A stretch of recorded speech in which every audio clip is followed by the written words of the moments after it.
Olá, sejam bem-vindos! Eu sou o Rodrigo Queiroz, jornalista. Cortei o cabelo, ó. Dá pra ver aí? Cortei ontem. E você está no Fluindo Fluminense. Como eu disse, sejam muito bem-vindos. Hoje eu vou falar sobre a escalação provável, que deveria ser, né, do Fluminense para o jogo contra a LDU do Equador. Eu confesso a vocês que eu fiquei um pouco preocupado com os últimos dois resultados do Fluminense, preocupado em relação a essa final da Recopa, claro. O Vasco, a gente poderia ter ganho aquele jogo. Eu acho que faltou muito criação, faltou muito alguém que criasse, que colocasse aquela bola mais espetada para o cara ir para um cano da vida e ir lá e resolver. Faltou o Fluminense ser mais agudo contra o Vasco. Todo respeito ao Vasco, mas a verdade é a seguinte: o Vasco lutou até a última rodada do Campeonato Brasileiro do ano passado para se manter na Série A. Inclusive, eu vou mais além. Em alguns determinados momentos da última rodada do Campeonato Brasileiro, o Vasco esteve na segunda divisão. Se o jogo terminasse ali naquele momento, Vasco rebaixado. É porque o Santos terminou tomando um gol, o Vasco fez a parte dele, mas eu acho que o Fluminense deveria ter uma atuação melhor nos clássicos. O Fluminense completou 9 clássicos sem vitória, é preocupante. E antes disso a gente achou um gol contra o Sampaio Corrêa. Muito preocupante, mas isso eu vou deixar mais para frente. Por favor, se inscreva no canal, deixe o seu like, compartilhe esse vídeo. Como eu ressalto sempre, eu não estou fazendo esse conteúdo do Brasil, eu preciso da ajuda de vocês. Dito tudo isso, vamos para o campinho, como da última vez. Espero que vocês tenham gostado. Eu já tinha feito um vídeo sobre o elenco do Fluminense, meu provável time para essa temporada, mas não para jogar na altitude.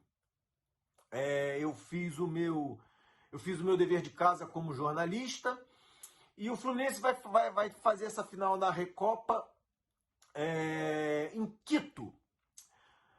Vamos lá. São Francisco de Quito é a capital do Equador. Está a exatos 2.850 metros de altura. Quito está na Cordilheira dos Andes, que chega, deixa eu ver aqui, a 4.790 metros de altura. Ou seja, o Fluminense está jogando no meio da pirambeira. Mesmo assim tem altitude. 2.850 metros de altura equivale a quase 3 quilômetros subindo. Falta ar. E por causa disso eu acho que o meu time deveria ser este. Vamos para o campinho.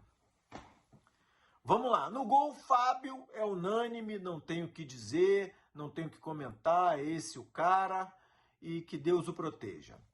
Na lateral, mesmo que a gente tenha o Samuel Xavier, eu iria de Guga. O Samuel Xavier deve estar voltando de lesão, não teve tempo hábil de treinamento. Guga no lugar dele. Na zaga, aí eu já mudaria.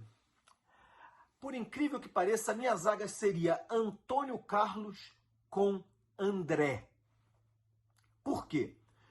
Porque a LDU vai jogar todas as fichas nesse jogo. A LDU não vai atacar o Fluminense no Maracanã. Então ela precisa pressionar o Fluminense se aproveitando da altitude em Quito. Eu não iria com nenhum outro jogador que não seja o Antônio Carlos e o André. Exatamente por causa disso. sendo mais específico, o Antônio Carlos, eu gostei do trabalho dele. Marlon não deve estar pronto. Manuel não deve estar pronto. E não iria com o Thiago Santos. Enfim, zaga para jogar na altitude contra a LDU. Antônio Carlos e André. Vamos para a lateral. Na lateral, eu iria com o Diogo Barbosa. Diogo Barbosa é um cara que tem mais gás para encarar aquela altitude, mas com um detalhe. Eu entraria com o Marcelo faltando 15 minutos para o final do jogo. Vai, Marcelo, entra, faz a diferença. Uma bola espetada, uma bola enfiada com gosto, deixa um cano na cara do gol ou deixa um atacante e a gente marca. De novo, eu falei isso sobre o Marcelo no outro vídeo. Repito aqui, o jogador adversário, os jogadores da LDU olham o Marcelo na beira de campo, estremece, cara. Todo mundo sabe quem é o Marcelo. Todo profissional do futebol sabe quem é o Marcelo. Que a gente use essa cartada. Bora seguir adiante. Meio de campo, Alexander, Martinelli e Renato Augusto. Mas aí tem um detalhe. Alexander e Martinelli, claro, a gente precisa de plenos pulmões para aguentar o jogo na altitude. O Renato Augusto não é mais menino. Então o que eu faria? Eu entraria com ele 45 minutos, exatos 45 minutos, e os outros 45 minutos eu entraria com o senhor Paulo Henrique Ganso. Assim, nenhum dos dois precisariam se poupar. 45 minutos, joga o que tu puder, meu amigo. Porque os outros 45 minutos a gente entrega para o Ganso. Repito o que eu falei no meu último vídeo. O Renato Augusto, primeiro, porque ele vai pegar um time frio. E, a meu ver, não me perguntem por quê, o Renato Augusto tem mais gás do que o Ganso. O Ganso é mais novo, mas o Renato Augusto tem um vigor físico melhor do que o Ganso. Vamos em frente. No ataque, John Arias, fato consumado, é o melhor jogador do Fluminense, tanto ano passado quanto nesse ano. Pode ser que alguém venha a ser melhor do que ele, mas nesse momento, John Arias é o nosso melhor jogador. Cano, e aqui, mesmo que o Keno esteja recuperado, eu não iria com Keno. O Keno está fora de forma porque está parado. Eu realmente iria com, e aí é uma questão polêmica, eu iria com o Isaac. O Isaac é novo, eu vi partidas do Isaac no começo desse Campeonato Carioca, ele jogou bem sim, e caso o Isaac dê algum problema, eu colocaria o Esquerdinha. Mas eu não iria com o Keno, mesmo que ele estivesse. O Keno não joga 90 minutos aqui embaixo. Por que ele jogaria sem estar treinando, vindo de uma contusão na longínqua Quito? Não. Eu iria com dois meninos. A verdade, aquela posição é do John Kennedy, mas a gente não pode escalar o John Kennedy porque o John Kennedy vem de uma expulsão no final da Libertadores, ele tem que cumprir isso, vai cumprir agora no primeiro jogo da final da Recopa. Enfim, dito isso, o que acontece é o seguinte: se a LDU acha um gol lá em cima, contando com a altitude, um gol fortuito, ganha do Fluminense de 0,5-0, chegando no Maracanã, há uma probabilidade imensa deles fazerem um ferrolho. E aí, no começo desse vídeo, eu falei, olha, eu vou falar do jogo contra o Sampaio Corrêa mais pra frente. O Fluminense não soube passar pelo ferrolho do Sampaio Corrêa. Ganhou de 1-0. Pois é, ganhou de 1-0 com uma bola que foi alçada na área, um chuveirinho, que o Lelê subiu para cabecear, parece que foi deslocado, bateu nele, sobrou pro Cano. A verdade é o seguinte, não era uma final e era o Sampaio Corrêa. O Fluminense precisa melhorar essa questão. Aconteceu contra o Vasco, não furou a defesa do Vasco e contra o Sampaio Corrêa. De novo, se a LDU arruma um gol lá em cima na altitude, é plausível, a LDU já machucou o Fluminense mais de uma vez, desce com esse resultado e faz um ferrolho no Maracanã, que o Fluminense saiba resolver esse problema.